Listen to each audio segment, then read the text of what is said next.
রাজধানীর Uttara milestone school and কলেজের ক্যাম্পাসে হঠাৎই ভেঙে পড়ে একটি যুদ্ধ বিমান।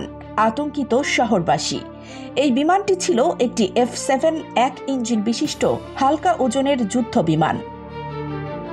চীনের চেংডু এয়ারক্রাফট কর্পোরেশন নির্মিত এই যুদ্ধ বিমানটি চীনের অভ্যন্তরীণ বাজারে পরিচিত J-7 নামে, আর রপ্তানির সময় এটি রূপ নেয় F-7-এ। নির্মাতা চেংডু এয়ারক্রাফট কর্পোরেশন, চায়না। উৎস MiG-21 সোভিয়েত নকশা। ভূমিকা প্রশিক্ষণ, আকাশ প্রতিরক্ষা, মাল্টিরোল। রপ্তানিকৃত নাম F-7। ডিজিটাল সংস্করণ F-7 BGI, গ্লাস ককপিট, উন্নত রাডার।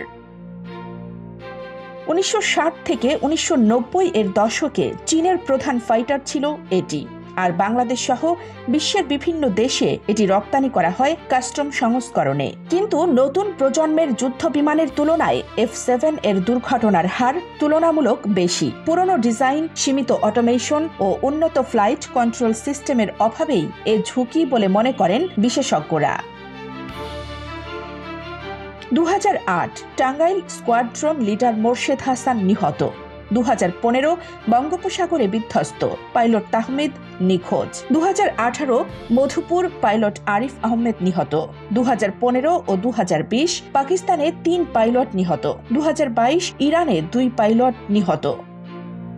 বিশেষজ্ঞদের মতে F-7 বিমানের উচ্চ গতিতে ও নিম্ন উচ্চতায় ওড়ার সময় পাইলটদের সর্বোচ্চ মনোযোগ না থাকলে দুর্ঘটনার আশঙ্কা থাকে প্রবল। প্রশিক্ষণ কিংবা আকাশ প্রতিরক্ষা, যে কাজেই হোক, যুদ্ধ বিমানের নিরাপত্তা নিশ্চিত করা জরুরি, না হলে ঘটতে পারে ভয়াবহ প্রাণহানি।